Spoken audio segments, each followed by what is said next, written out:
رسوله وللمؤمنين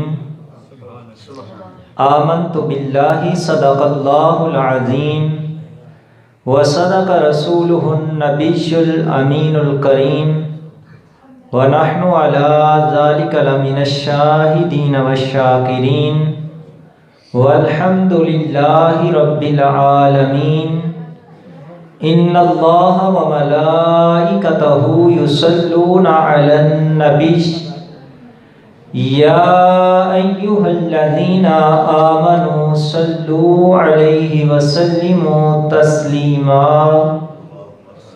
تمامی احباب بڑے پیار، محبت، الفت اور عقیدت کے ساتھ پیارے آقا علیہ الصلوۃ والسلام کی بارگاہ میں ہدیہ درود و سلام پیش کریں۔ پڑھیے الصلاۃ والسلام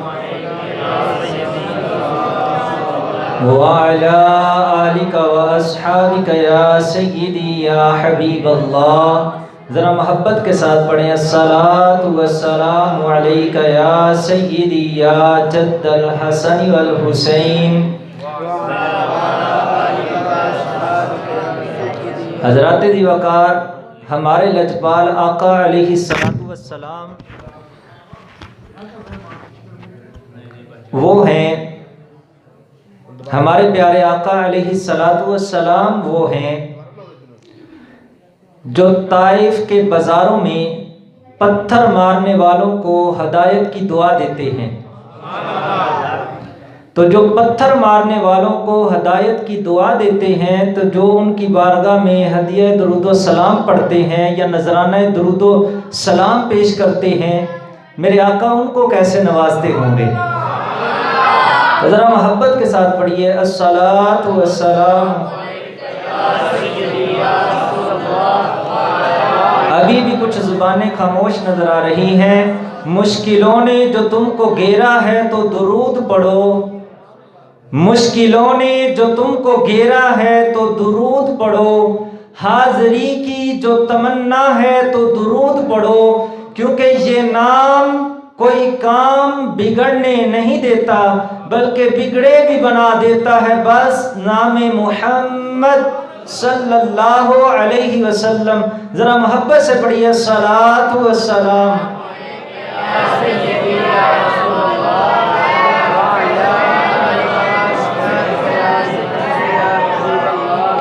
الصلاۃ والسلام علیک یا سیدی یا جد الحسن والحسین وعلی آلک واصحابک یا سیدی یا رحمت للعالمین یا صاحب الجمال ویا سید البشر من وجہک المنیر لقد نور القمر لا يمكن الثناء كما كان حقه بعد از خدا بزرگ توئی قصہ مختصر۔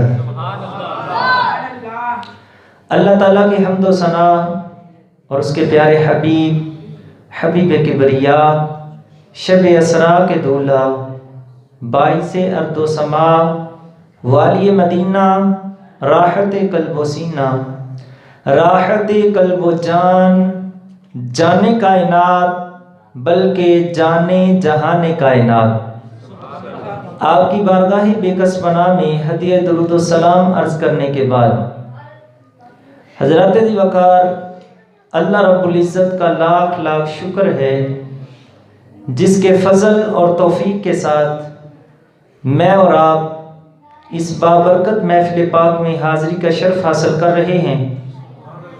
اللہ رب العزت کی بارگاہ میں دعا ہے کہ اللہ تعالیٰ انتظامیہ محفل کا اس محفل کو سجانا، ہم سب کا یہاں پر مل بیٹھ کر اللہ اور اس کے پیارے حبیب صلی اللہ علیہ وسلم کا ذکر پاک سننا سنانا اپنی بارگاہ میں قبول و منظور فرمائے۔ حضرات ذی وقار، میں نے جو آیت کریمہ آپ حضرات کے سامنے تلاوت کرنے کا شرف حاصل کیا ہے، اللہ رب العزت نے اس آیت کریمہ کے اندر اپنی توحید، رسالت اور ولایت تینوں کا اکٹھا ذکر کیا ہے۔ اللہ رب العزت نے ارشاد فرمایا وَلِلَّهِ الْعِزَّةُ وَلِرَسُولِهِ وَلِلْمُؤْمِنِينَ، ارشاد خداوندی ہوا، فرمایا وَلِلَّهِ الْعِزَّةُ، ساری عزتیں اللہ کے لیے ہیں۔ ساری عزتیں کس کے لیے ہیں؟ جس کی زبان پہ اللہ کا نام آ سکتا ہے وہ بولے ساری عزتیں کس کے لیے ہیں؟ اللہ کے لیے ہیں۔ یعنی ساری عزتیں اللہ کے لیے ہیں۔ جس طرح رزق اللہ دیتا ہے نا، اسی طرح عزتیں بھی اللہ ہی دیتا ہے۔ جس طرح رزق عطا کرنے میں اس کی حکمتیں ہیں، ٹھیک اسی طرح عزتیں عطا کرنے میں بھی اس کی حکمتیں ہیں۔ یعنی جس طرح اس کی حکمت ہے کہ جس کو چاہے جتنا رزق عطا کرتا ہے، اسی طرح وہ جسے چاہے جتنی چاہے عزتیں عطا کر دیتا ہے۔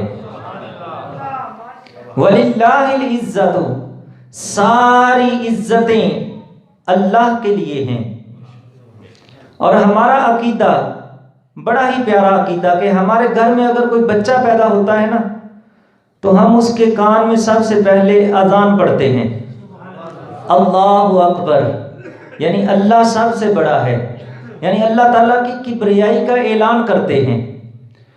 اور جب ہمارا کوئی مسلمان بھائی اس دنیا سے جاتا ہے تو پھر ہم اس کی 4 تکبیر نماز جنازہ پڑھتے ہیں، یعنی اس میں بھی 4 تکبیریں پڑھی جاتی ہیں جس میں اللہ تعالیٰ کی کبریائی کا اعلان ہوتا ہے۔ تو گویا ایک مومن کی زندگی پیدائش سے لے کر وفات تک اس بات کا اعلان ہے کہ اللہ اکبر، اللہ سب سے بڑا ہے، اللہ سب سے بڑا ہے۔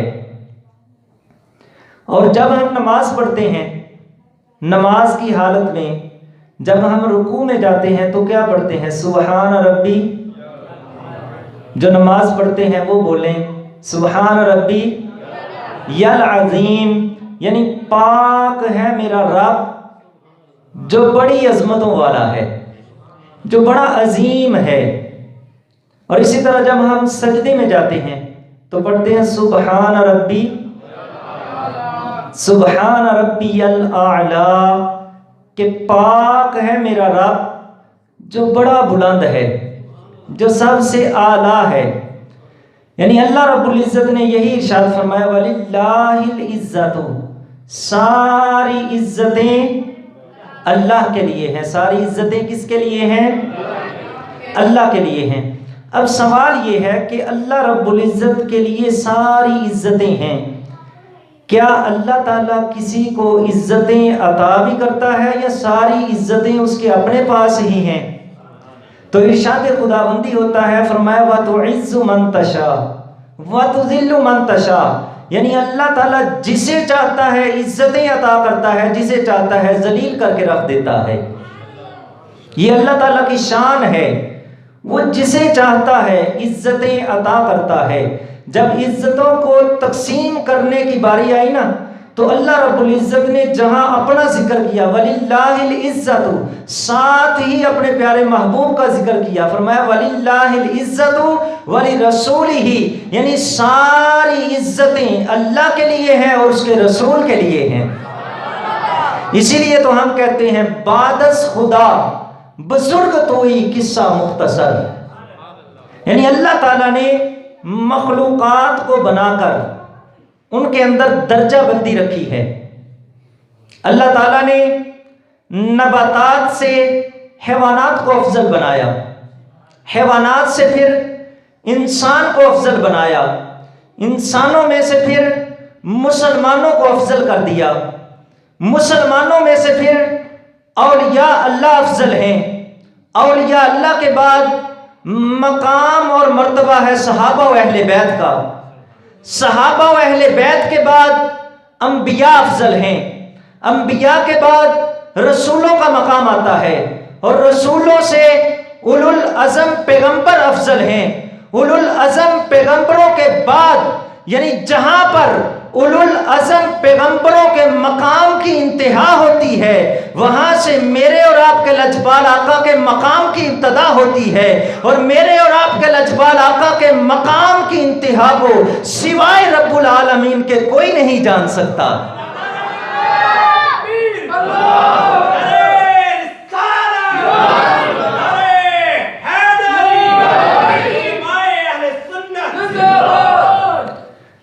مقام مصطفیٰ کیا ہے محمد کا خدا جانے، مقام مصطفیٰ کیا ہے محمد کا خدا جانے، یعنی سرکار علیہ السلام کی شان وراء الورا ہے۔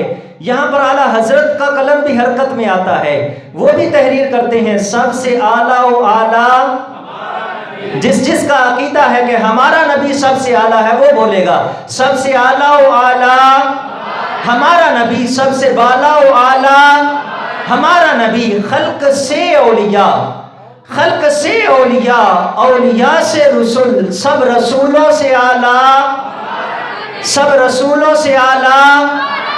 اچھا، یہ جو اعلیٰ حضرت نے لکھا ہے کہ خلق سے اولیاء، اولیاء سے رسول، سب رسولوں سے اعلیٰ ہمارا نبی، یہ اعلیٰ حضرت جو شاعری کرتے ہیں وہ شاعری برائے شاعری نہیں ہوتی کہ ذہن میں خیال آیا تو اعلیٰ حضرت نے شعر لکھ دیا، نہیں، بلکہ میرا امام جب بھی قلم اٹھاتا ہے قرآن پاک کی کسی آیت کا ترجمہ کرتا ہے یا کسی حدیث رسول کا ترجمہ کرتا ہے یا سلف صالحین کے اقوال کا ترجمہ کرتا ہے۔ اچھا، یہ جو اعلیٰ حضرت نے لکھا ہے خلق سے اولیاء، اولیاء سے رسول، سب رسولوں سے اعلیٰ ہمارا نبی، یہ اعلیٰ حضرت نے تیسرے پارے کی پہلی آیت کا ترجمہ کیا ہے، تلک الرسل فضلنا بعضهم علی بعض، اور مفسرین نے رفعہم بعد درجات کی، رفع بعضهم درجات کی تفسیر میں لکھا ہے کہ اس سے مراد ذات مصطفیٰ صلی اللہ علیہ وسلم ہے۔ اللہ تعالیٰ نے اپنے پیارے حبیب صلی اللہ علیہ وسلم کو اتنی شان اور مقام عطا کیا ہے، ہم اللہ رب العزت کا اس بات پہ شکر ادا کرتے ہیں کہ اس نے ہمیں اپنے اس پیارے حبیب صلی اللہ علیہ وسلم کا امتی بنا دیا، جس کی امت میں ہونے کے لیے انبیاء تمنا کرتے رہے ہیں، یعنی اللہ تعالیٰ کے جو نبی ہیں اس بات کا، اس خواہش کا اظہار کرتے رہے ہیں کہ کاش ہم بھی مصطفیٰ کے امتی ہوتے۔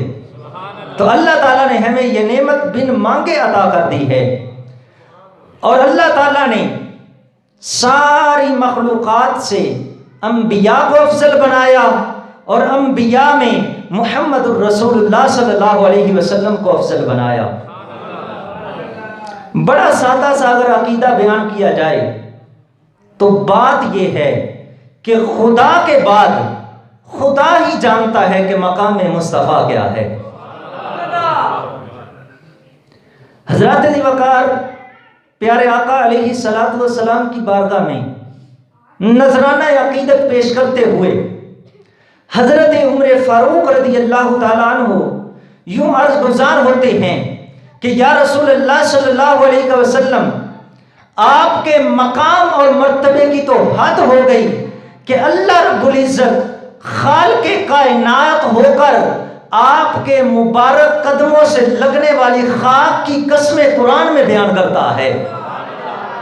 ارشاد ہوتا ہے لا اقسم بہذا البلد وانت حل بہذا البلد، اور اللہ رب العزت جس محبوب کے قدموں سے لگنے والی خاک کی قسمیں قرآن میں بیان کرے، جس کے مبارک قدموں سے لگنے والی خاک کا یہ مقام ہے، اس ذات مصطفیٰ کا مقام کیا ہوگا، اس ذات مصطفیٰ کا مقام کیا ہوگا۔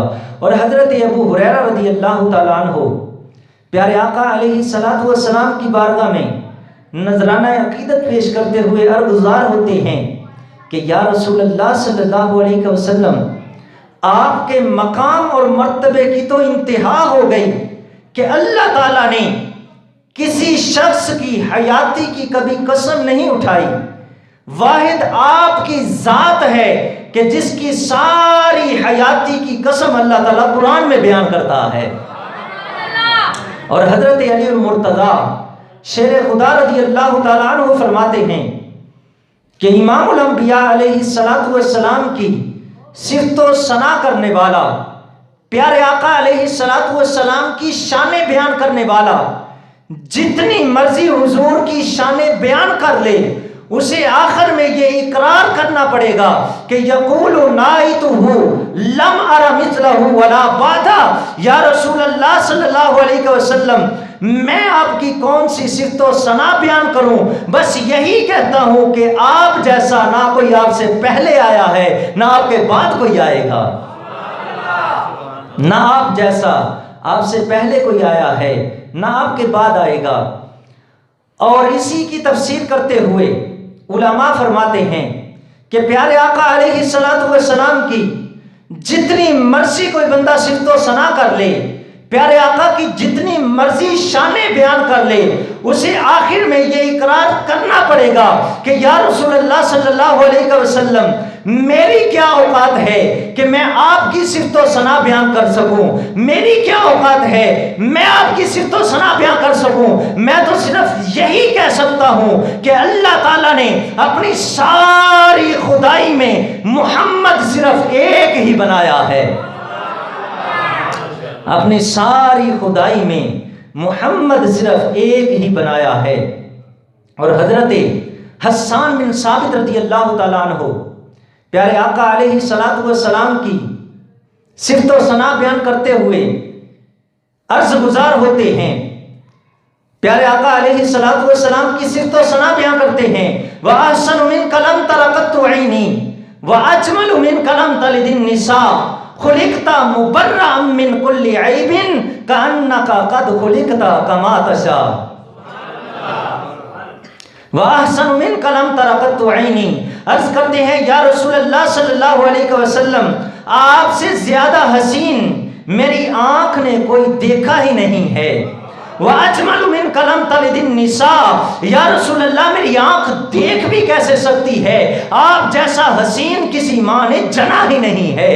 خلقت مبرأ من كل عیب، یا رسول اللہ صلی اللہ علیہ وسلم آپ کو اللہ رب العزت نے ہر عیب سے پاک پیدا کیا ہے۔ کأنک قد خلقت کما تشاء، یا رسول اللہ مجھے تو ایسے لگتا ہے، مجھے تو ایسے لگتا ہے جیسے آپ چاہتے گئے آپ کا رب آپ کو ویسے بناتا گیا۔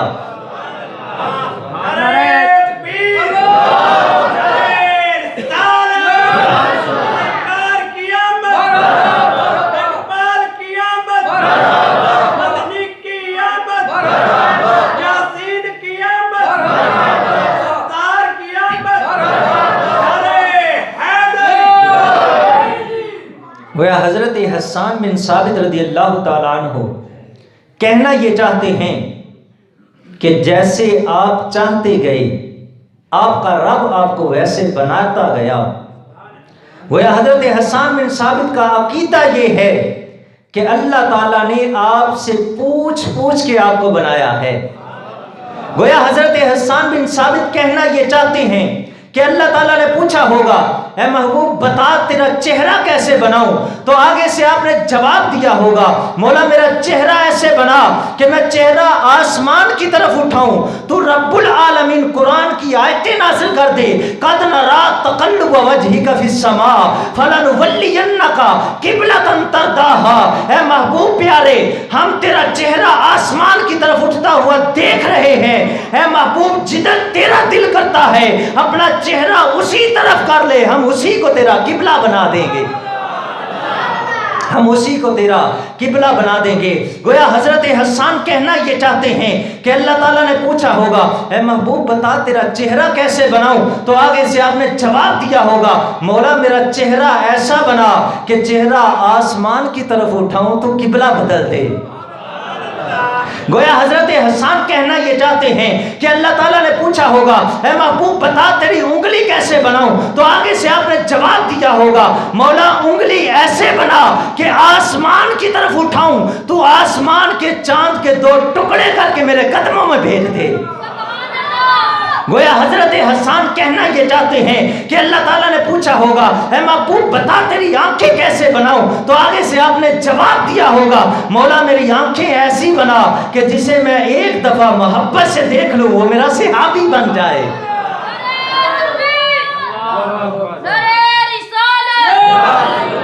گویا حضرت حسان بن ثابت رضی اللہ تعالیٰ عنہ کہنا یہ چاہتے ہیں کہ اللہ تعالیٰ نے پوچھا ہوگا اے محبوب بتا تیرے ہاتھ کیسے بناؤں، تو آگے سے آپ نے جواب دیا ہوگا مولا ہاتھ ایسے بنا کہ پانی کے پیالے میں رکھوں چشمے جاری ہو جائیں، ٹوٹی ہوئی پنڈلی پہ لگاؤں پنڈلی درست ہو جائے، کٹے ہوئے بازو پہ رکھ دوں بازو درست ہو جائے، نکلی ہوئی آنکھ پہ رکھ دوں آنکھ درست ہو جائے۔ گویا حضرت حسان بن ثابت رضی اللہ تعالیٰ عنہ کہنا یہ چاہتے ہیں کہ اللہ تعالیٰ نے پوچھا ہوگا اے محبوب بتا تیرے قدم کیسے بناؤں، تو آگے سے آپ نے جواب دیا ہوگا مولا میرے قدم ایسے بنا کہ جس دھرتی پہ میں قدم رکھ دوں تو رب العالمین اس دھرتی کی قسمیں قرآن میں بیان کرے،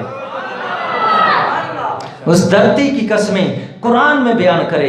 وَأَحْسَنُ مِنْكَ لَمْ تَرَ قَطُّ عَيْنِي وَأَجْمَلُ مِنْكَ لَمْ تَلِدِ النِّسَاء، بڑا خوبصورت بنایا،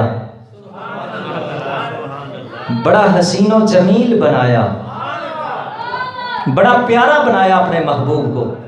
اچھا ایک پنجابی کا شاعر نا اللہ تعالیٰ کی بارگاہ میں عرض کرتا ہے مولا بڑا سونا بنایا ہی، سمجھ آ رہی ہے؟ مولا بڑا سونا بنایا ہی، سمجھ آ رہی ہے تو پھر بولے نا، سرکار کے حسن کے تذکرے ہو رہے ہیں، کوئی عام بات تو نہیں۔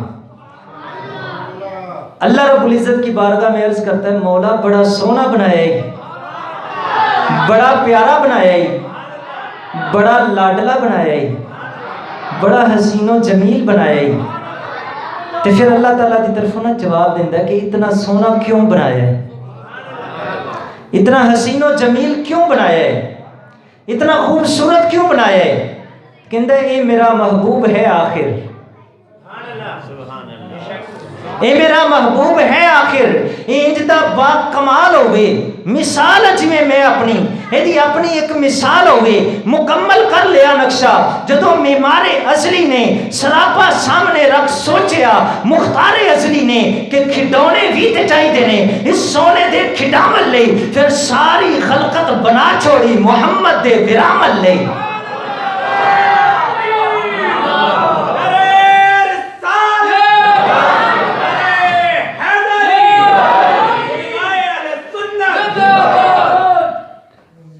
میرا محبوب ہے آخر انجدہ با کمال ہوئے مثال جی میں اپنی ایدی اپنی ایک مثال ہوئے مکمل کر لیا نقشہ، جدو معمار ازلی نے سراپا سامنے رکھ سوچیا مختار ازلی نے کہ کھڈونے بھی تے چاہی دینے اس سونے دے کھڈامل لئی، پھر ساری خلقت بنا چھوڑی محمد دے برامل لئی، ایدے قدمہ دی اڈی دور جو ہورا بنا چھڑیاں، ایدے ابرو دی ایک جنبش تھی تقدیرہ بنا چھڑیاں، ملائک اس دے ناخن دے تراشے جو بنا چھوڑے، لکھاں سورت دے چند تارے ایدے ہاسے جو بنا چھوڑے، ایدے اکھاں دی مستی جو تہورن لین جام آئے، ایدے پر کیف پورے جو مریضانو آرام آئے، پسینے پاک دے وچوں کستوریاں امبر بنا چھوڑے، ایدے حسن دے جلوے جو سارے پیغمبر بنا چھوڑے،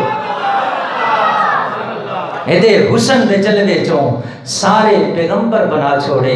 وَأَحْسَنُ مِنْكَ لَمْ تَرَ قَطُّ عَيْنِي، بڑا خوبصورت بنایا، بڑا حسین و جمیل بنایا، یعنی پیارے آقا علیہ السلام کے حسن کے تذکرے۔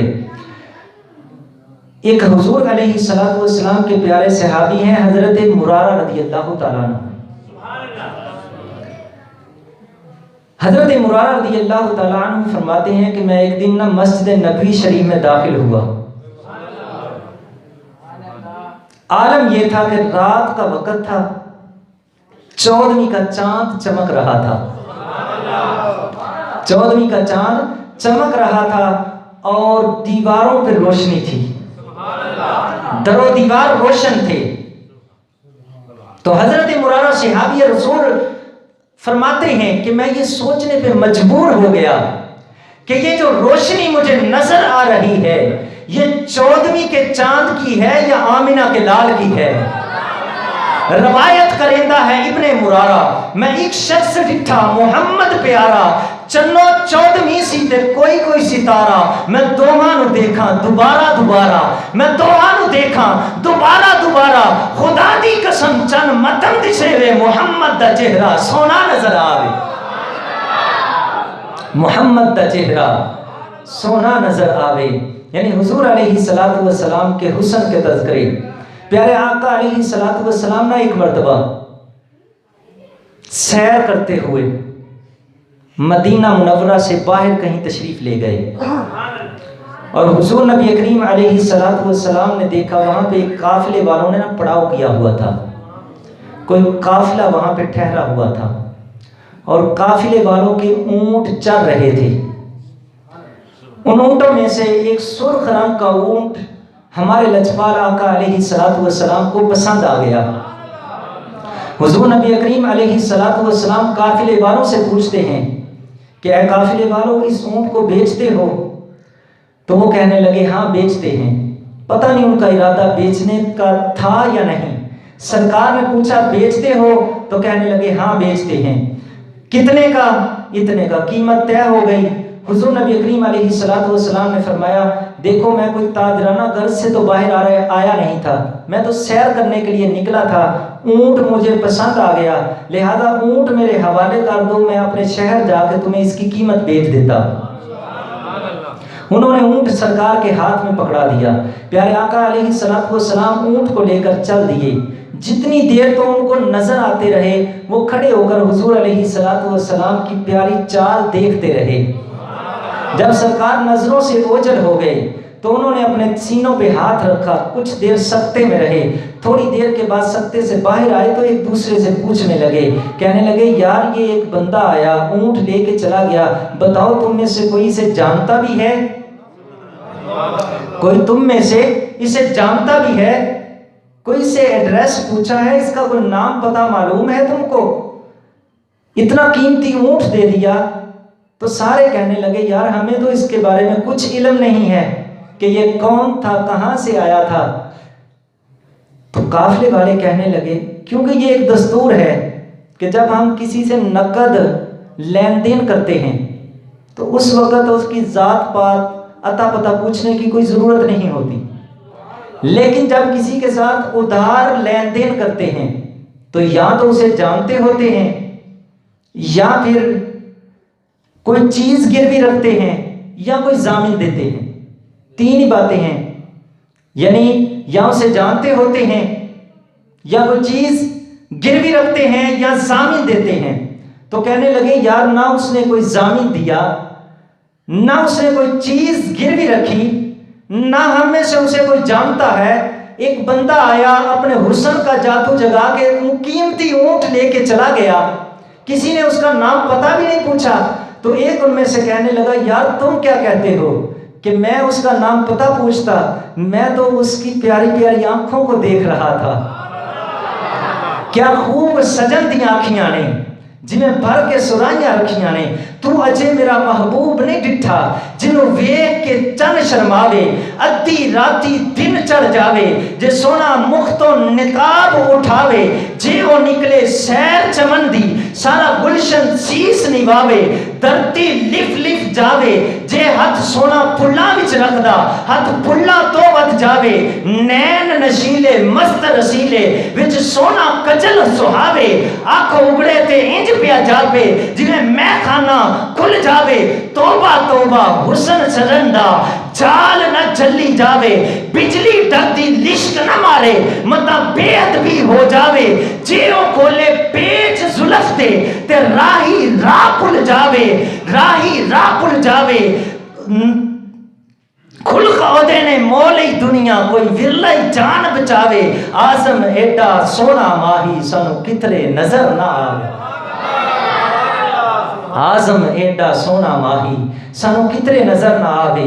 تو ایک کہنے لگا یار تو کیا کہتا ہے کہ میں اس کی آنکھوں کو دیکھ رہا تھا، میں تو اس کی گفتگو پہ غور کر رہا تھا کہ جب وہ سونا بولتا تھا نا تو اس کے منہ سے پھول جھڑتے تھے، جب وہ سونا بولتا تھا تو ان کے منہ سے پھول جھڑتے تھے۔ اس کی ترجمانی اعلیٰ حضرت نے یوں کی ہے کہ انہی کی بو مائع سمن ہے، انہی کا جلوہ چمن چمن ہے، انہی سے گلشن مہک رہے ہیں، انہی کی رنگت گلاب میں ہے، وہ لبے گلہائے نازک ان کے ہزاروں جڑتے ہیں پھول جن سے، گلاب گلشن میں دیکھے بلبل یہ دیکھ گلشن گلاب میں ہے۔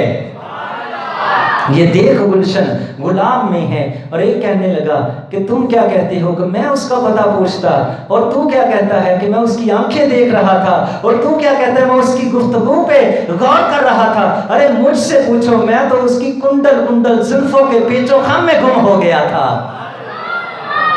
میں تو اس کی کنڈل کنڈل زلفوں کو دیکھ رہا تھا, اس کے پیچ و خم میں گم ہو گیا تھا.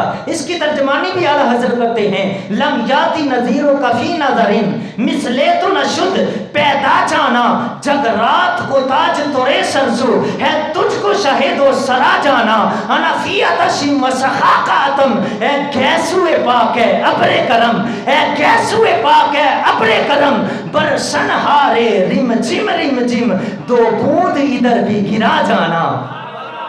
اور ایک پنجابی کا شاعر بولتا ہے, وہ کہتا ہے مکھ چند بدر شاشانی ہے, مکھ چند بدر شاشانی ہے, متھے چمک دی لاٹ نورانی ہے, کالی زلف تے اکھ مستانی ہے, مخمور اکھیں ہیں مت بریاں. یعنی پیارے آقا علیہ السلام کے حسن کے تذکرے, حضور نبی کریم علیہ السلام کی شانیں وراء الورا ہیں, جتنی مرضی ان کو بیان کرتے جائیں, کیونکہ پیارے آقا علیہ السلام کو اللہ تعالیٰ نے بنایا ہی اتنا پیارا ہے, بنایا ہی اتنا حسین و جمیل ہے کہ اللہ رب العزت نے پیارے آقا علیہ السلام کا چہرہ بنا کے والضحیٰ کہہ دیا, پیارے آقا علیہ السلام کی زلفیں بنا کر واللیل کہہ دیا.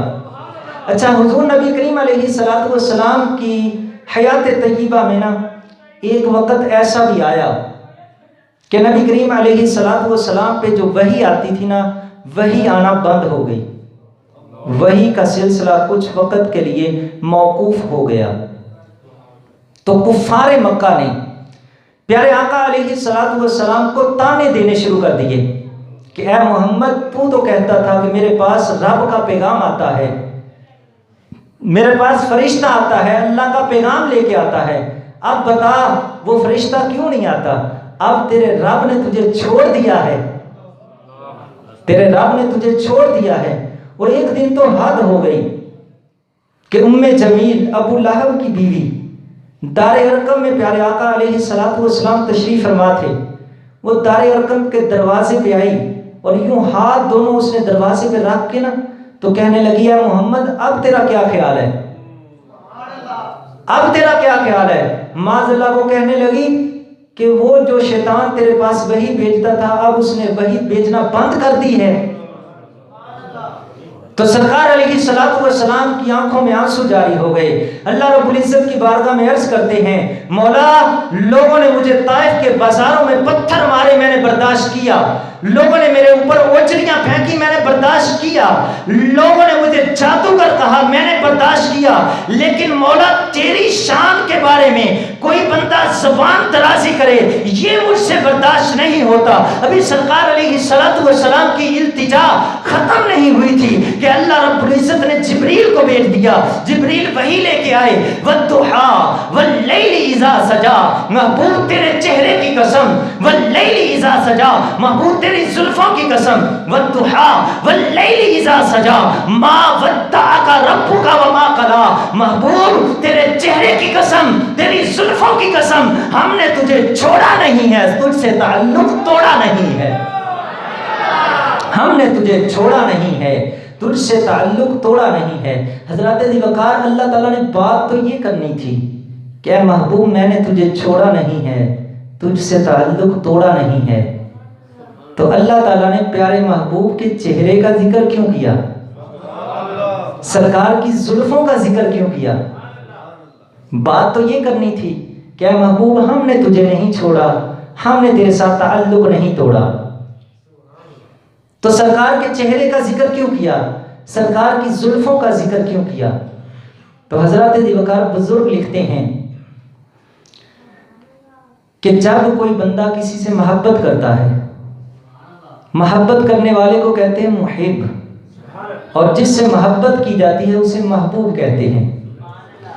تو محب اور محبوب کا آپس میں ایک تعلق ہوتا ہے, ایک رشتہ ہوتا ہے.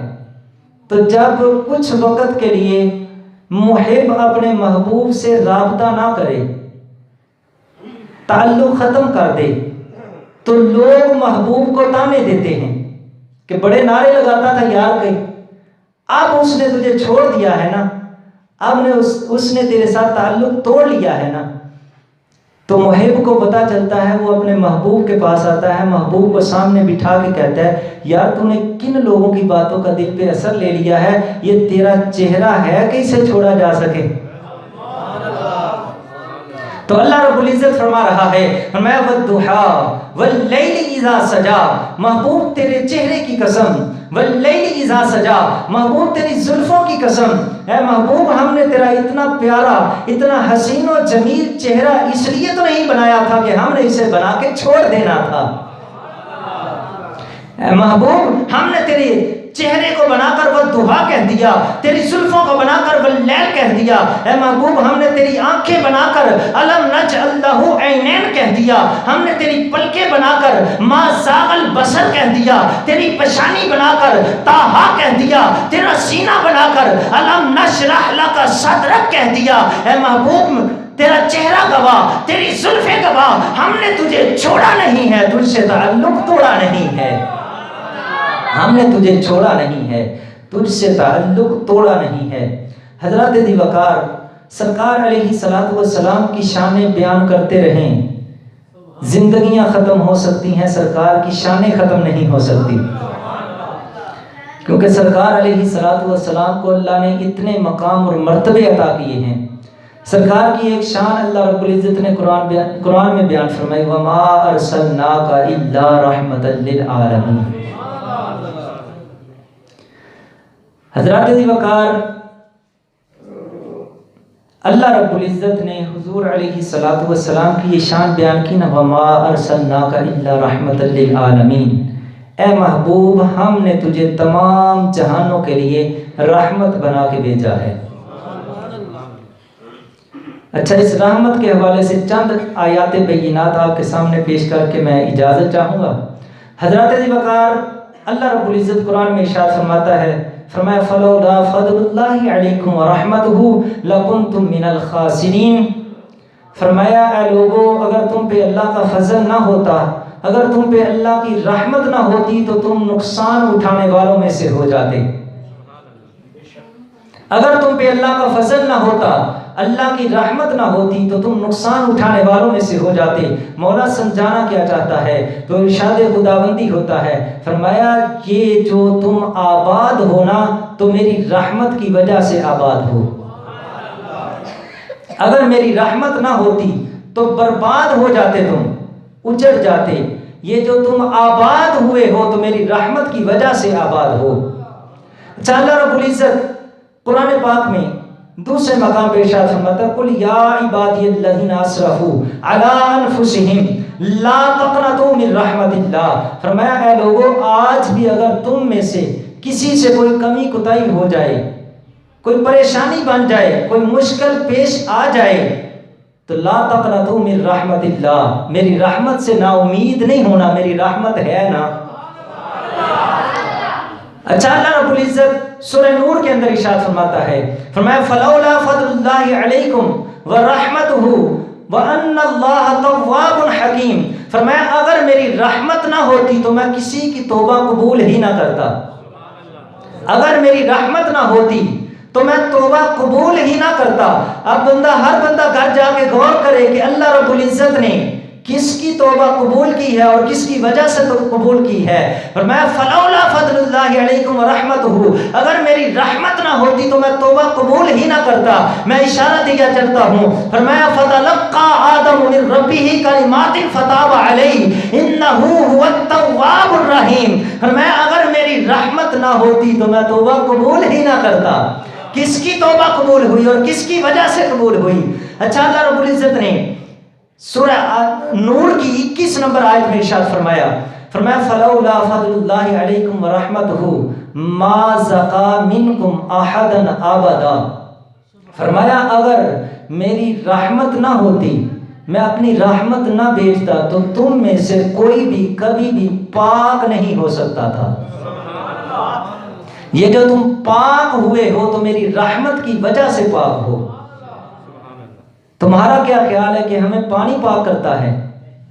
پانی پاک نہیں کرتا، پاک اللہ کی رحمت کرتی ہے۔ اگر پانی پاک کرتا ہے تو پھر ہم اگر صبح 9 بجے ایک کتے کو لیں، نہر میں ڈال دیں، رات کو 11 بجے نکال لیں تو کیا وہ پاک ہو جائے گا؟ کیوں جی؟ جو خاموش بیٹھے ہیں ان کا کیا خیال ہے؟ کتا پاک ہو جائے گا؟ نہیں ہوگا، کیونکہ پانی پاک نہیں کرتا، پاک اللہ کی رحمت کرتی ہے۔ تو حضرات ذی وقار اللہ کی رحمت پاک کرتی ہے، تو ہم اللہ کی بارگاہ میں سوال کرتے ہیں، مولا جس رحمت کی وجہ سے ہم سارے پاک ہیں وہ خود کتنا پاک ہے۔ اللہ رب العزت سورہ نساء کے اندر ارشاد فرماتا ہے، فرمایا فَأَمَّا الَّذِينَ آمَنُوا، یعنی اللہ رب العزت ارشاد فرماتا ہے، اے ایمان والو، اے ایمان والو، تم میں سے جس کسی کو بھی صراط مستقیم ملا ہے نا، میری رحمت کی وجہ سے ملا ہے۔ جس کسی کو بھی صراط مستقیم ملا ہے میری رحمت کی وجہ سے ملا ہے۔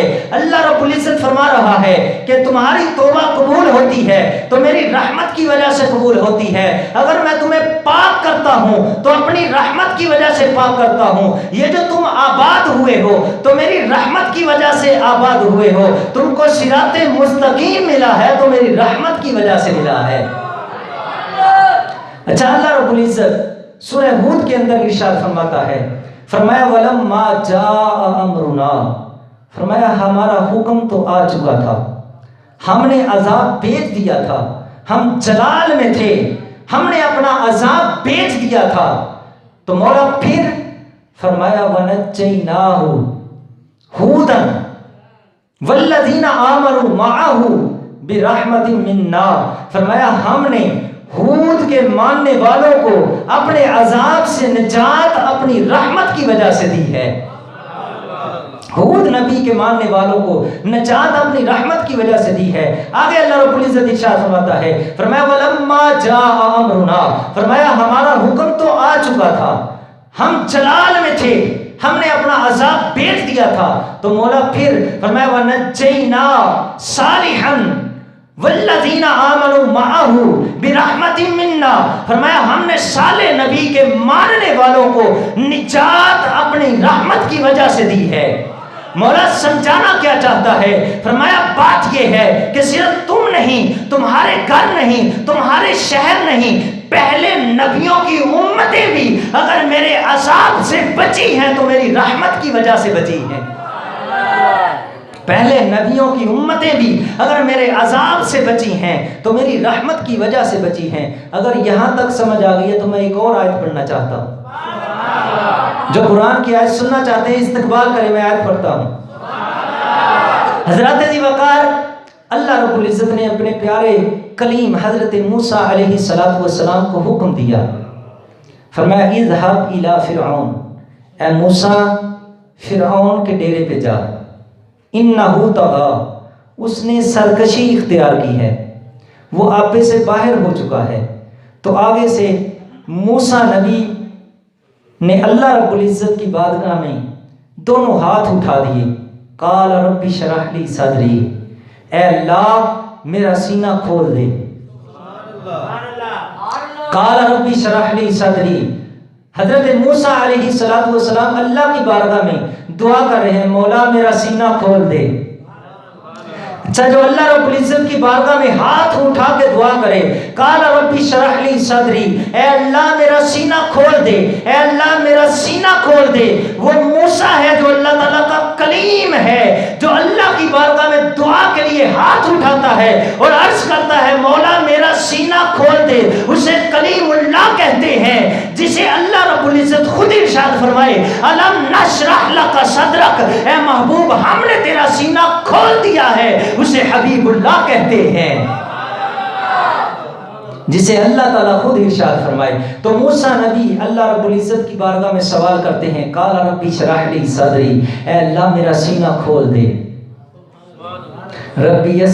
قال رب اشرح لی صدری ویسر لی امری، مولا میرا کام آسان کر دے، واحلل عقدۃ من لسانی، مولا میری زبان کی گریں کھول دے، یفقہوا قولی، مولا لوگوں کو میری بات کی سمجھ آ جائے، میری بات کی لوگوں کو سمجھ آ جائے. وَجْعَلْ یعنی اللہ رب العزت کی بارگاہ میں موسیٰ نبی سوال کرتے ہیں وَجْعَلْ لِي وَزِيرًا مِّنْ أَهْلِي، اور مولا میرے خاندان میں سے میرا ایک وزیر بنا دے. ہارون آخی، مولا وہ میرا بھائی ہارون ہو جائے، یعنی مولا مجھے ہارون دے دے. یعنی اللہ تعالیٰ کی بارگاہ میں موسیٰ نبی نے دعا کی ہے. اللہ تعالیٰ نے حضرت موسیٰ علیہ السلام کی دعا کو قبول فرمایا، اور قبولیت دعائے موسیٰ کا ذکر اللہ تعالیٰ نے سورۃ مریم میں فرمایا ہے. فرمایا وَوَهَبْنَا لَهُ مِن رَحْمَتِنَا ہارون نبیّا، فرمایا ہم نے ہارون نبی کو اے موسیٰ ہم نے تیرے بھائی ہارون کو نبی بنا دیا ہے. یعنی اے موسیٰ تیری دعا کو قبول کر لیا ہے.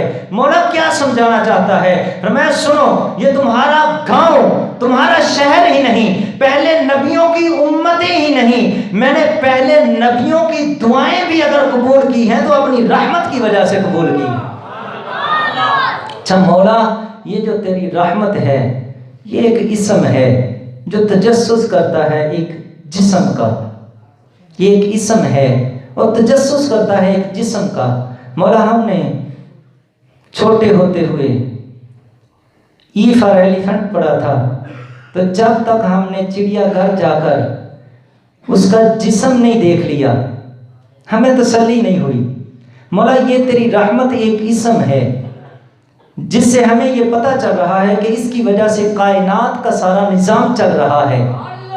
یہ تیری رحمت ایک اسم ہے جس کی وجہ سے کائنات کا سارا نظام چل رہا ہے.